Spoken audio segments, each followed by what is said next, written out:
ಶ್ರೀ ಗುರುಘಾತ ಅಧ್ಯಾಯ 13. ಗೃಹಿಣಿಯರಿಗೆ ಅಭಯ ಪ್ರದಾನ. ಶ್ರೀಶೈಲ, ಕಾಶಿ, ರಾಮೇಶ್ವರ, ಅಯೋಧ್ಯೆ, ಬೃಂದಾವನ, ಮಥುರಾ ಕಂಡೆನ ನಿನ್ನಲ್ಲಿ ಶ್ರೀ ಗುರುವರ ಅಂತ ಜನಪ್ರಿಯವಾದ ಗುರುಭಕ್ತಿ ಗೀತೆಯೊಂದಿದೆ. ಅದೇ ರೀತಿ ಶ್ರೀ ಗುರುಗೀತಾದಲ್ಲಿ ಇದಕ್ಕೆ ಸಮನಾದ ಶ್ಲೋಕವೊಂದಿದೆ. ಗುರೋಃ ಪಾದಾಂಕಿತಂ ಯತ್ರ ಗಯಾ ಸಾಧೋಕ್ಷಜೋದ್ಭವ ತೀರ್ಥರಾಜಃ ಪ್ರಯಾಗೋಸೌ ಗುರುಮೂರ್ತ್ಯೈ ನಮೋ ನಮಃ. ಸದ್ಗುರುವಿನ ಹೆಜ್ಜೆ ಗುರುತು ಇರುವ ಸ್ಥಳ, ಅರ್ಥಾತ್ ಸದ್ಗುರುವು ನಡೆದಾಡಿದ ಭೂಮಿಯು ವಿಷ್ಣುಪಾದವುಳ್ಳ ಗಯಾ ಕ್ಷೇತ್ರಕ್ಕೆ ಸಮನಾದುದು. ಗುರುವೇ ಪ್ರಯಾಗ ಕ್ಷೇತ್ರವು. ಇಂತಹ ವರೇಣ್ಯ ಗುರುಮೂರ್ತಿಗೆ ನಮಸ್ಕಾರಗಳು ಎಂಬುದು ಇದರ ಅರ್ಥ. ನೋಡು ಶರ್ಮ, ಈ ಹಿನ್ನೆಲೆಯಲ್ಲಿ ಸಕರಾಯಪಟ್ಟಣವು ಅಂದಿಗೂ ಇಂದಿಗೂ ಪರಮ ಪಾವನ ಕ್ಷೇತ್ರ.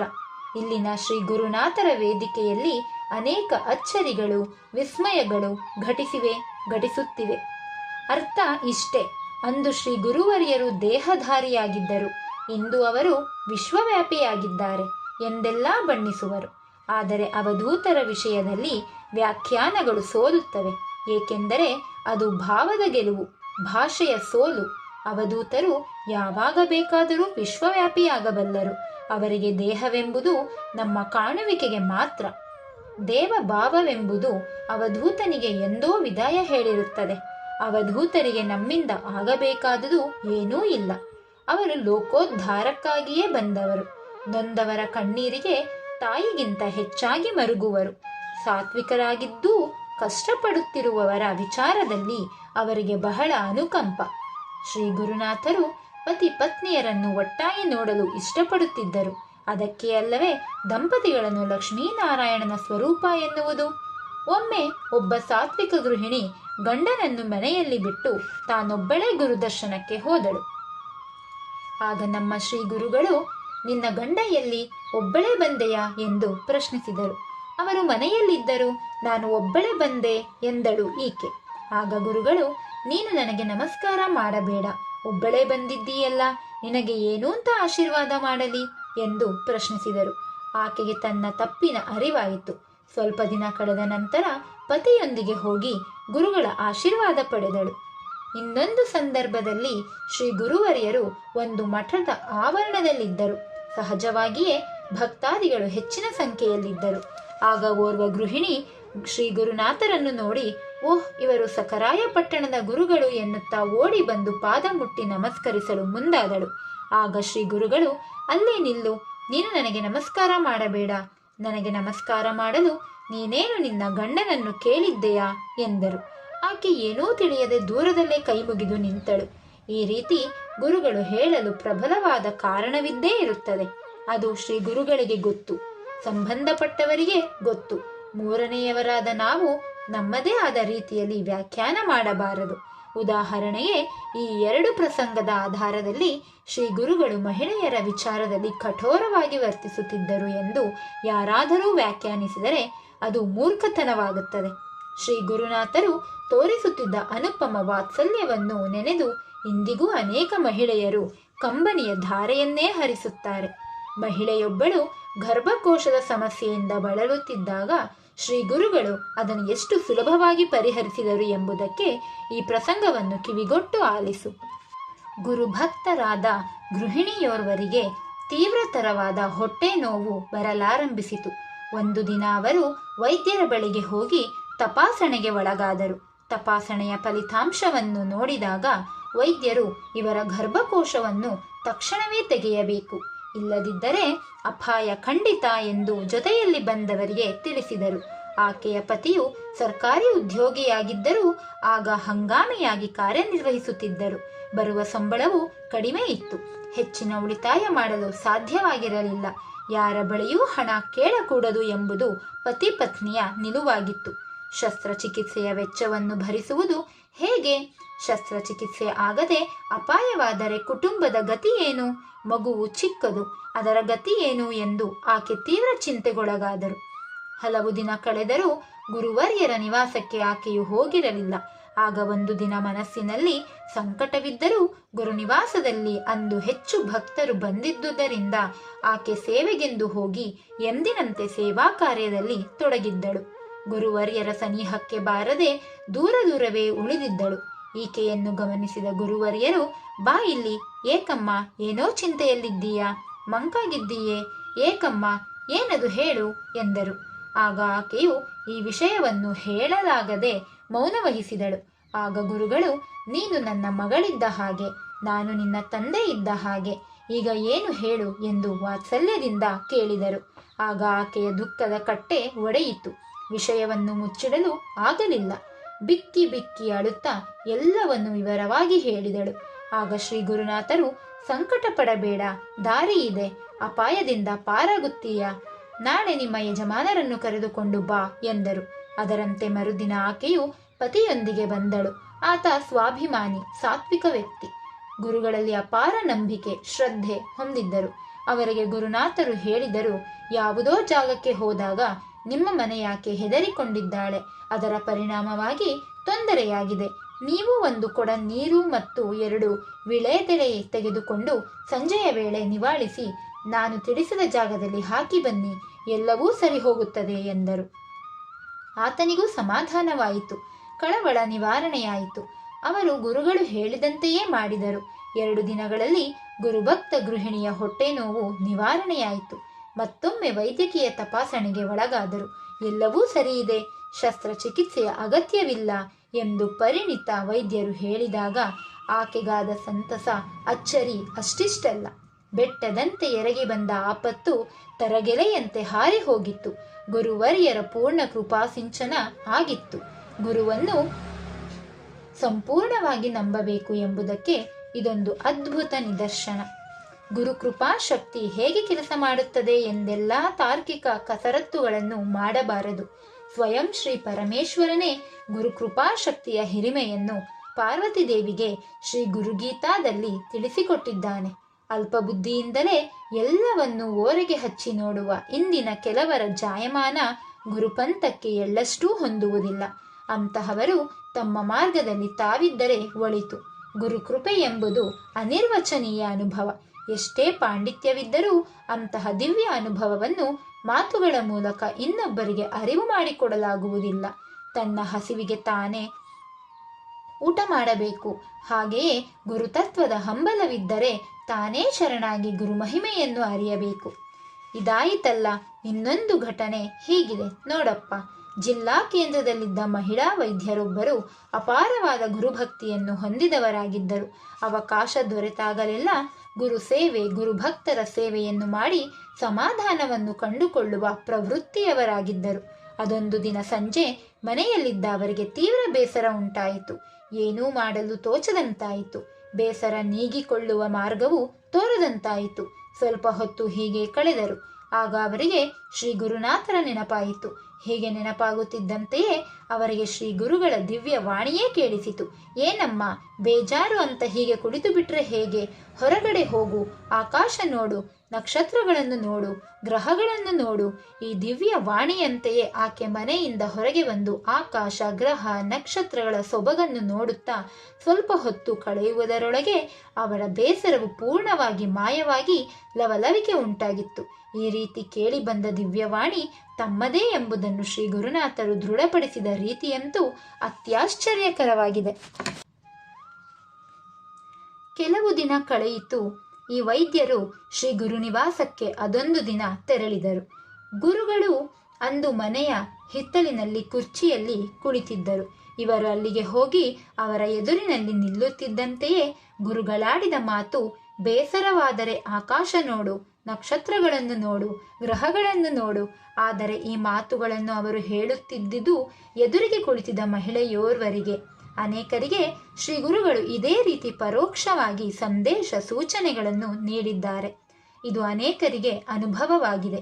ಶ್ರೀ ಗುರುವರ್ಯರ ದಿವ್ಯವಾಣಿಯನ್ನು ಅನೇಕ ನೂರಾರು ಮೈಲಿ ದೂರದಲ್ಲಿದ್ದರೂ ಯಾವುದೇ ಸಾಧನವಿಲ್ಲದೆ ಸ್ಪಷ್ಟವಾಗಿ ಕೇಳಿದ ನಿದರ್ಶನಗಳು ಸಾಕಷ್ಟಿವೆ. ಪರಬ್ರಹ್ಮವೇ ಆಗಿರುವ ಗುರುವಿಗೆ ಅಸಾಧ್ಯವಾದುದಾದರೂ ಏನಿದೆ? ಶ್ರೀ ಗುರುವಿನ ಅತಿಶಯ ಮಹಿಮೆಯು ಪ್ರಸಂಗದ ಮೂಲಕ ವ್ಯಕ್ತವಾಗುತ್ತದೆ. ಅದು ಭಕ್ತನಿಗೆ ಅವಿಸ್ಮರಣೀಯ ಅನುಭವವಾಗುತ್ತದೆ. ಆ ಅನುಭವದ ಮಹದಾನಂದವನ್ನು, ಗಾಢತೆಯನ್ನು ಬೇರಾರೂ ಅರಿಯಲಾರರು. ಗುರುಭಕ್ತರು ಮನಸ್ಸನ್ನು ಸೂಕ್ಷ್ಮಗೊಳಿಸಿದರೆ ಇಂತಹ ಪ್ರಸಂಗಗಳ ಹಿಂದಿರುವ ಸಾರ್ವಕಾಲಿಕ ಸಂದೇಶ ತತ್ವ ಅರಿವಾಗುತ್ತದೆ. ನೋಡಿದೆಯಾ ನಾಗಣ್ಣ, ನಮ್ಮ ಗುರುಗಳು ಎಂತಹ ಮಹಾಪುರುಷರಾಗಿದ್ದರು ಎಂದು ಗೊತ್ತಾಯಿತೇ? ಇನ್ನೂ ಒಂದು ಪ್ರಸಂಗವನ್ನು ಆಲಿಸು. ಗ್ರಾಮೀಣ ಪ್ರದೇಶದಲ್ಲಿದ್ದ ಹಿರಿಯರೋರ್ವರು ಜ್ಯೋತಿಷ ಹೇಳುತ್ತಿದ್ದರು. ಸಾಕಷ್ಟು ಜನ ಅವರ ಬಳಿಗೆ ಬಂದು ಸಮಾಲೋಚನೆ ಮಾಡುತ್ತಿದ್ದರು. ಅವರ ಮೊಮ್ಮಗನ ಪತ್ನಿಗೆ ಒಂದು ವ್ಯಾಧಿ ಆವರಿಸಿತು. ಏನೆಲ್ಲಾ ಪ್ರಯತ್ನಗಳನ್ನು ಮಾಡಿದರೂ ಆ ವ್ಯಾಧಿಯು ನಿವಾರಣೆಯಾಗಲಿಲ್ಲ. ಕುಟುಂಬದವರು ಏನು ಮಾಡುವುದು ಎಂದು ತಿಳಿಯದಾದರು. ಆಗ ಓರ್ವರ ಸೂಚನೆಯಂತೆ ಇವರು ಶ್ರೀ ಗುರುನಾಥರ ನಿವಾಸಕ್ಕೆ ತೆರಳಿ ಗುರುವರ್ಯರ ಬಳಿ ತಮ್ಮ ಸಮಸ್ಯೆಯನ್ನು ನಿವೇದಿಸಿದರು. ಗುರುಗಳು ಸರಳ ಪರಿಹಾರ ಕ್ರಮ ಸೂಚಿಸಿದರು. ಅದನ್ನು ವ್ಯಾಧಿ ಪೀಡಿತ ಗೃಹಿಣಿಯ ಕುಟುಂಬದವರು ಪಾಲಿಸಿದರು. ಆಕೆಯ ವ್ಯಾಧಿ ನಿವಾರಣೆಯಾಗಿ ಮೊದಲಿನಂತಾದಳು. ಗೃಹಿಣಿಯ ಅತ್ತೆಯು ನಂತರದಲ್ಲಿ ಒಮ್ಮೆ ಗುರುವರ್ಯರ ನಿವಾಸಕ್ಕೆ ಬಂದು ಸೊಸೆಯ ವ್ಯಾಧಿ ನಿವಾರಿಸಿದ್ದಕ್ಕೆ ಕೃತಜ್ಞತೆ ಸಲ್ಲಿಸಿದರು. ಆಗ ಗುರುಗಳು, ನಾನು ಅಂತಹದ್ದೇನೂ ಮಾಡಿಲ್ಲಮ್ಮ.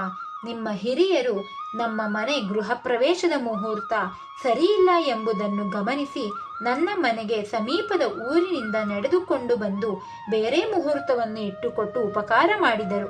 ನಾನು ಆ ಉಪಕಾರದ ಋಣ ತೀರಿಸಿದ್ದೇನೆ ಅಷ್ಟೇ ಎಂದರು. ಇದು ಗುರುಭಕ್ತರಿಗೂ ಒಂದು ಪಾಠ.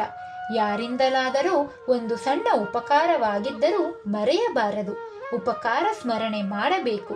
ಅವಕಾಶ ಸಿಕ್ಕಾಗ ಪ್ರತ್ಯುಪಕಾರವನ್ನೂ ಮಾಡಬೇಕು. ಈ ರೀತಿ ಗುರುವರ್ಯರು ನಿತ್ಯದ ಬದುಕಿಗೆ ಅನೇಕ ಸಂದೇಶಗಳನ್ನು ನೀಡಿದ್ದಾರೆ. ಅದನ್ನು ಮರೆಯದೆ ಪಾಲಿಸಬೇಕು. ಆ ಮೂಲಕ ಉದಾರಿಗಳಾಗಬೇಕು. ಆ ಮೂಲಕವಾಗಿ ಶ್ರೀ ಗುರುಗಳಿಗೆ ನಮನ ಸಲ್ಲಿಸಬೇಕು. ನಮ್ಮ ಗುರುವರ್ಯರು ತಾಯಂದಿರ ತಾಯಿ ಮಹಾತಾಯಿ. ಮಾತೃವಾತ್ಸಲ್ಯದಿಂದ ತಾಯ್ತನ. ಗುರುವಿಗೂ ಜಗನ್ಮಾತೆಗೂ ಭೇದವಿಲ್ಲ. ನಾಗಣ್ಣ, ಈಗ ಇನ್ನೊಂದು ಪ್ರಸಂಗ ಹೀಗಿದೆ ಕೇಳು. ಜಿಲ್ಲಾ ಕೇಂದ್ರದಲ್ಲಿದ್ದ ಗುರುಭಕ್ತ ಗೃಹಿಣಿಯೋರ್ವರು ಗುರುಸೇವೆಯನ್ನು ಚೆನ್ನಾಗಿ ಮಾಡುತ್ತಿದ್ದರು. ಗುರುಗಳ ಆದೇಶವನ್ನು ಚೆನ್ನಾಗಿ ಪಾಲಿಸುತ್ತಿದ್ದರು. ಅವರಿಗೆ ಗರ್ಭಕೋಶದಲ್ಲಿ ತೊಂದರೆಯಾಗಿ ತೀವ್ರ ರಕ್ತಸ್ರಾವವಾಗುತ್ತಿತ್ತು. ಹಲವಾರು ಪರಿಣಿತ ವೈದ್ಯರನ್ನು ಭೇಟಿ ಮಾಡಿದರು, ಚಿಕಿತ್ಸೆ ಪಡೆದರು. ಆದರೆ ಪ್ರಯೋಜನವಾಗಲಿಲ್ಲ. ಆತಂಕ ಪಡುವಂತೆ ವ್ಯಾಧಿ ಮುಂದುವರಿಯಿತು. ಹೀಗಿರುವಾಗ ಅದೊಂದು ದಿನ ಆಕೆಯ ಪತಿ ಗುರುನಿವಾಸಕ್ಕೆ ಹೋಗಿದ್ದರು. ಅಲ್ಲಿದ್ದ ಹಿರಿಯ ವೃದ್ಧೆಯೋರ್ವರು ಬಳಿ ತನ್ನ ಪತ್ನಿಯ ಸಮಸ್ಯೆಯ ಬಗ್ಗೆ ಮಾತನಾಡುತ್ತಿದ್ದರು. ಗುರುಗಳು ಅಲ್ಲಿರಲಿಲ್ಲ. ಆದರೆ ಅವರು ಪರ ಊರಿನಲ್ಲಿದ್ದ ವ್ಯಾಧಿ ಪೀಡಿತ ಗೃಹಿಣಿಯ ನಿವಾಸಕ್ಕೆ ಆಗಮಿಸಿಯೇ ಬಿಟ್ಟಿದ್ದರು. ಅದಾವ ಮಾಯದಲ್ಲಿ ಶ್ರೀ ಗುರುಗಳು ಇವರ ನಿವಾಸಕ್ಕೆ ಬಂದರು ಎಂಬುದು ಆಕೆಯ ಪತಿಗೆ ಗೊತ್ತಾಗಲೇ ಇಲ್ಲ. ಆಗಲೂ ಆಕೆ ತಮ್ಮ ಸಮಸ್ಯೆಯ ಬಗ್ಗೆ ಗುರುಗಳಲ್ಲಿ ಹೇಳಿಕೊಳ್ಳಲಿಲ್ಲ. ಆಗ ಶ್ರೀ ಗುರುಗಳು ಆಕೆಯನ್ನು ಕರೆದು, ಇಲ್ಲಿ ಬಾ, ಕುಳಿತುಕೋ ಎಂದು ಹೇಳಿ ತಮ್ಮಲ್ಲಿದ್ದ ಪವಿತ್ರಾಕ್ಷತೆಯನ್ನು ಆಕೆಯ ಬಾಯಿಗೆ ಹಾಕಿದರು. ಏನೂ ಯೋಚನೆ ಮಾಡಬೇಡ, ಎಲ್ಲವೂ ಸರಿ ಹೋಗುತ್ತದೆ ಎಂದು ಅಭಯವಿತ್ತು ಹೊರಟು ಬಿಟ್ಟರು. ಮರುದಿನವೇ ಗೃಹಿಣಿಯ ವ್ಯಾಧಿ ನಿವಾರಣೆಯಾಗಿತ್ತು. ಮತ್ತೆಂದೂ ಆ ಸಮಸ್ಯೆಯು ಅವರಿಗೆ ಉಂಟಾಗಲೇ ಇಲ್ಲ. ಇದು ಪವಾಡ ಎಂದಾದರೂ ಭಾವಿಸಿ, ಮಹಿಮೆ ಎಂದಾದರೂ ಭಾವಿಸಿ. ಗುರುವರ್ಯರಂತೂ ತಮ್ಮ ಸಿದ್ಧಿಗಳನ್ನು ಎಂದೂ ಪ್ರದರ್ಶಿಸಲಿಲ್ಲ. ತೀರಾ ಗೋಪ್ಯವಾಗಿದ್ದವು. ಅವರು ಏಕಕಾಲಕ್ಕೆ ಎರಡೂ ಕಡೆ ದರ್ಶನ ಕೊಟ್ಟ ಪ್ರಸಂಗಗಳು ಆಗಾಗ ನಡೆದಿವೆ. ಅವೆಲ್ಲ ಈಗೀಗ ಬೆಳಕಿಗೆ ಬರುತ್ತಿವೆ. ಶ್ರೀ ಗುರುಗಳು ಮಹಾನ್ ಮಾನವತಾವಾದಿಯಾಗಿದ್ದರು. ಹಿರಿಯರು ಬದುಕಿದ್ದಾಗ ಸಂತೋಷಪಡಿಸಬೇಕು, ಅವರ ಸೇವೆ ಮಾಡಬೇಕು, ನಿತ್ಯವೂ ನಮಸ್ಕರಿಸಬೇಕು ಎಂದು ಒತ್ತು ಕೊಟ್ಟು ಹೇಳುತ್ತಿದ್ದರು. ಅನ್ನದಾನ, ವಸ್ತ್ರದಾನಕ್ಕೆ ಅವರು ವಿಶೇಷ ಕಾಳಜಿ ವಹಿಸುತ್ತಿದ್ದರು. ಅನೇಕರು ಇಂದಿಗೂ ಇವನ್ನೆಲ್ಲ ಸ್ಮರಿಸಿಕೊಂಡು ಕಂಬನಿ ಮಿಡಿಯುತ್ತಾರೆ. ಇದೇ ನಿಜ ಭಕ್ತಿಯ ದ್ಯೋತಕ. ನಮ್ಮ ಶ್ರೀ ಗುರುನಾಥರು ವೈದ್ಯರಿಗೆ ವೈದ್ಯರು, ಭವರೋಗ ವೈದ್ಯರು. ಅವರು ವೈದ್ಯಕೀಯ ವಿಜ್ಞಾನದ ಇತಿಮಿತಿಗಳನ್ನು ದಾಟಿದವರು. ಮಹಿಳಾ ವೈದ್ಯರಿಗೆ ಸಂಬಂಧಪಟ್ಟ ಈ ಪ್ರಸಂಗವನ್ನು ಕೇಳಪ್ಪ. ಅವರು ಓರ್ವ ಮಹಿಳಾ ವೈದ್ಯರು. ಶ್ರೀ ಗುರುನಾಥರಲ್ಲಿ ಅನನ್ಯ ಭಕ್ತಿಯನ್ನು ತಾಳಿರುವವರು. ಇದು 2-3 ವರ್ಷದ ಹಿಂದಿನ ಪ್ರಸಂಗ. ಒಂದು ದಿನ ಭಾರದ ವಸ್ತುವನ್ನು ಎತ್ತಿ ಮನೆಗೆ ತಂದಾಗ ಬೆನ್ನಿನಿಂದ ಕಾಲಿನವರೆಗೆ ಏನೋ ಉಳುಕಿದಂತಾಯಿತು. ದಿನದಿಂದ ದಿನಕ್ಕೆ ನೋವು ಹೆಚ್ಚುತ್ತಾ ಹೋಯಿತು. ನಡೆದಾಡಲು ಕಷ್ಟವೆನಿಸಿ ಒಂದು ದಿನ ಮನೆಯಲ್ಲಿಯೇ ಉಳಿದು ಮಲಗಿ ಸ್ವಲ್ಪ ವಿಶ್ರಾಂತಿ ಪಡೆದರು. ಆಧುನಿಕ ವೈದ್ಯಕೀಯ ಪದ್ಧತಿಯ ನೆರವಿಲ್ಲದೆ ಗುಣಪಡಿಸಿಕೊಳ್ಳಬೇಕೆಂಬುದು ಅವರ ಆಶಯವಾಗಿತ್ತು. ಅದಕ್ಕಾಗಿ ಅವರು ಶ್ರೀ ಗುರುನಾಥರನ್ನು ಭಕ್ತಿಪೂರ್ವಕವಾಗಿ ಪ್ರಾರ್ಥಿಸಿ ಕಾಲಿನ ಅಸಹನೀಯ ನೋವು ಪರಿಹಾರಕ್ಕೆ ಏನಾದರೊಂದು ಉಪಾಯವನ್ನು ಸೂಚಿಸಿ ಗುರುಗಳೇ ಎಂದು ಕೈಮುಗಿದರು. 4-5 ಸೆಕೆಂಡ್ಗಳಲ್ಲಿ ಟಿವಿ ಆನ್ ಮಾಡುವಂತೆ ಅವರಿಗೆ ಪ್ರೇರಣೆಯಾಯಿತು. ವೈದ್ಯೆಯು ಹಿಂದಿನ ದಿನ ಒಂದು ಧಾರ್ಮಿಕ ಚಾನೆಲ್ ಅನ್ನು ವೀಕ್ಷಿಸಿ ಅದನ್ನು ಬದಲಿಸದೆ ಹಾಗೆಯೇ ಮಲಗಿದ್ದರು. ಬೆಳಗ್ಗೆ ಟಿವಿ ಆನ್ ಮಾಡಿರಲಿಲ್ಲ. ಈಗ ಆನ್ ಮಾಡಿದಾಗ ಅದೇ ಚಾನೆಲ್ನ ಕಾರ್ಯಕ್ರಮ ಕಿರುತೆರೆಯ ಮೇಲೆ ಮೂಡಿ ಬರುತ್ತಿತ್ತು. ಆಶ್ಚರ್ಯವೆಂದರೆ ಆ ಕಾರ್ಯಕ್ರಮದಲ್ಲಿ ಭಾರತೀಯ ಚಿಕಿತ್ಸಾ ಪದ್ಧತಿಯನ್ನು ವಿವರಿಸುತ್ತಿದ್ದರು. ಅದರಲ್ಲಿ ತೀವ್ರತರವಾದ ದೇಹದ ನೋವಿಗೆ ಲೋಳೆ ರಸ ಅಂದರೆ ಅಲೋವೆರಾದ ಮುಲಾಮಿನ ಲೇಪನವು ಪರಿಣಾಮಕಾರಿ ಎಂಬುದನ್ನು ಆ ಕಾರ್ಯಕ್ರಮದಲ್ಲಿ ತಜ್ಞ ಚಿಕಿತ್ಸಕರು ತಿಳಿಸಿಕೊಡುತ್ತಿರುವಾಗಲೇ ಇವರು ಶ್ರೀ ಗುರುನಾಥರ ಪ್ರೇರಣೆಯಂತೆ ಟಿವಿ ಆನ್ ಮಾಡಿ ತಮ್ಮ ಕಾಲು ನೋವಿಗೆ ಪರಿಹಾರೋಪಾಯವನ್ನು ಕಂಡುಕೊಂಡರು. ಲೋಳೆ ರಸವು ಯಾರ ಮನೆ ಅಂಗಳದಲ್ಲಿದೆ ಎಂಬುದನ್ನು ನೆನಪಿಸಿಕೊಂಡು ಆ ಮನೆಗೆ ಹೋಗಿ ಲೋಳೆ ರಸದ ಎಲೆ ಮನೆಗೆ ತಂದು ಅದರ ರಸವನ್ನು 2 ದಿನ ಕಾಲು ನೋವು ವ್ಯಾಪಿಸಿದ್ದ ಸ್ಥಳಕ್ಕೆಲ್ಲ ಲೇಪನ ಮಾಡಿದರು. 2 ದಿನಕ್ಕೆ ಅವರ ಕಾಲು ನೋವು ಮಾಯವಾಗಿತ್ತು. ಈ ರೀತಿ ಶ್ರೀ ಗುರುನಾಥರು ಈಗಲೂ ಅನೇಕ ಭಕ್ತರನ್ನು ಅನುಗ್ರಹಿಸುತ್ತಿದ್ದಾರೆ. ಗುರುವೇ ಸಾಕ್ಷಾತ್ ಪರಬ್ರಹ್ಮ ಎಂದು ಹೇಳುವವರು ದೊಡ್ಡ ಸಂಖ್ಯೆಯಲ್ಲಿಯೇ ಇರಬಹುದು. ಆದರೆ ಆ ರೀತಿ ಹೇಳಿದವರೆಲ್ಲ ಗುರುಭಕ್ತರಲ್ಲ. ಅತ್ಯುನ್ನತ ನಿರಾಕಾರ ರೂಪಿ ಭಗವಂತನೇ ಪರಬ್ರಹ್ಮ. ಆ ದಿವ್ಯ ಶಕ್ತಿಗಿಂತ ಮಿಗಿಲಾದ ದೇವರಿಲ್ಲ. ಅನೇಕರಿಗೆ ಈ ಸತ್ಯ ತಿಳಿದಿಲ್ಲ. ಅಂತಹ ವಿರಾಟ್ ಶಕ್ತಿಯ ಪ್ರತಿರೂಪವೇ ಗುರು. ಗುರುವು ನರದೇಹಧಾರಿ, ಆದರೆ ನರನಲ್ಲ. ಮಹಾನ್ ಗುರುತತ್ವದ ಪ್ರತೀಕ. ಇಂತಹ ದೃಢ ಭಾವನೆಯಿಂದ ಯಾರು ಗುರುವನ್ನು ಸದಾಕಾಲ ದೃಢತೆಯಿಂದ ಸ್ಮರಿಸುವರೋ ಅವರು ನಿಶ್ಚಿತವಾಗಿ ಸಂಕಷ್ಟಗಳಿಂದ ಪಾರಾಗುವರು. ಇಂತಹವರು ಗುರುಭಕ್ತರು. ಒಮ್ಮೊಮ್ಮೆ ಭಕ್ತರು ತಾವಾಗಿಯೇ ಸಮಸ್ಯೆಗಳನ್ನು ಹೇಳಿಕೊಳ್ಳಬೇಕಾದ ಅವಶ್ಯಕತೆಯೂ ನಮ್ಮ ಗುರುಗಳ ಬಳಿ ಇದ್ದಾಗ ಉದ್ಭವಿಸುತ್ತಿರಲಿಲ್ಲ. ಅದಕ್ಕೆ ಈ ಪ್ರಸಂಗವನ್ನು ಶ್ರವಣ ಮಾಡಯ್ಯ. ಒಮ್ಮೆ ಗುರುಭಕ್ತ ಗೃಹಿಣಿಯೋರ್ವರು ಚಿಕನ್ಗುನ್ಯಾ ಕಾಯಿಲೆಗೆ ಗುರಿಯಾದರು. ಔಷಧೋಪಚಾರ ಪಡೆದರು. ನಿಧಾನವಾಗಿ ಕಾಯಿಲೆ ವಾಸಿಯಾಯಿತು. ಆದರೆ ಹಿಮ್ಮಡಿಕೇಲಿನ ಬಳಿ ಒಂದು ಗಂಟು ಆಯಿತು. ಅದು ಹಾಗೇ ಉಳಿದು ನಡೆದಾಡುವಾಗ ಆ ಗಂಟಿನಿಂದಾಗಿ ಆಕೆಗೆ ಬಹಳ ನೋವಾಗುತ್ತಿತ್ತು. ಬಹಳ ಹಿಂದೆ ಹೀಗೇ ಕಳೆಯಿತು. ಅದೊಂದು ದಿನ ಅವರು ಶ್ರೀ ಗುರುನಿವಾಸಕ್ಕೆ ಹೋದರು. ಎಂದಿನಂತೆ ಕೆಲವು ಸೇವಾ ಕಾರ್ಯಗಳನ್ನು ಮಾಡಿ ಗುರುಗಳ ಬಳಿ ಕೈ ಮುಗಿದು ಕುಳಿತರು. ಆದರೆ ಅವರು ತಮ್ಮ ಸಮಸ್ಯೆಯನ್ನೇನೂ ಹೇಳಿಕೊಳ್ಳಲಿಲ್ಲ. ಗುರುದರ್ಶನದ ಆನಂದದಲ್ಲಿ ಮುಳುಗಿದ್ದರು. ಭಕ್ತರ ಸಂಖ್ಯೆ ಹೆಚ್ಚಿದ್ದರಿಂದ ಆ ಗೃಹಿಣಿ ಕುಳಿತಿದ್ದ ಸ್ಥಳದಿಂದ ಮೇಲಕ್ಕೇಳಲು ಹೋದರು. ತಕ್ಷಣ ಎದ್ದಿದ್ದರಿಂದ ಅವರ ಕಾಲಿನಲ್ಲಿ ಆಗಿದ್ದ ಆ ಗಂಟು ನೋವುಂಟು ಮಾಡಿತು. ಮುಖದಲ್ಲಿ ನೋವಿನ ಭಾವವನ್ನು ಕಂಡ ಶ್ರೀ ಗುರುಗಳು ಆಕೆಯ ಪಾದದತ್ತ ನೋಡಿ, ಬಹಳ ದಿನಗಳಿಂದ ಹಿಮ್ಮಡಿ ಬಳಿ ಒಂದು ಗಂಟು ಆಗಿದೆ, ಅದರಿಂದ ಬಹಳ ನೋವಾಗುತ್ತಿದೆಯೇ ಎಂದು ಪ್ರಶ್ನಿಸಿದರು. ಆಕೆ ಹೌದು ಎಂದರು. ನಡೆದಿದ್ದು ಇಷ್ಟೇ. ಅದಕ್ಕೆ ಗುರುವರ್ಯರು ಬೇರಾವುದೇ ಪರಿಹಾರವನ್ನು ಹೇಳಲಿಲ್ಲ. ಗೃಹಿಣಿಯು ತಮ್ಮ ಊರಿಗೆ ವಾಪಸ್ಸಾದರು. ಮರುದಿನ ಬೆಳಗ್ಗೆ ನೋಡಿಕೊಂಡರೆ ಹಿಮ್ಮಡಿ ಬಳಿ ಗಂಟು ಇರಲಿಲ್ಲ. ನಡೆದಾಡುವಾಗ ಯಾವುದೇ ನೋವೂ ಇರಲಿಲ್ಲ. ಗುರುವಿನ ಕೃಪಾದೃಷ್ಟಿಗೆ ಎಂತಹ ಅದ್ಭುತ ಶಕ್ತಿ ಇರುತ್ತದೆ ಎಂಬುದಕ್ಕೆ ಇದಕ್ಕಿಂತ ಬೇರೆ ನಿದರ್ಶನ ಬೇಕೇ? ನಮ್ಮ ಶ್ರೀ ಗುರುಗಳು ಕೆಲವರನ್ನು ತ್ರಿಕಾಲ ಜ್ಞಾನದ ಬಲದಿಂದ ಅಪಾಯದಿಂದ ಪಾರು ಮಾಡುತ್ತಿದ್ದರು. ಅದಕ್ಕೆ ಬಹಳ ಸರಳ ಪರಿಹಾರ ಕ್ರಮವನ್ನು ಬಳಸುತ್ತಿದ್ದರು.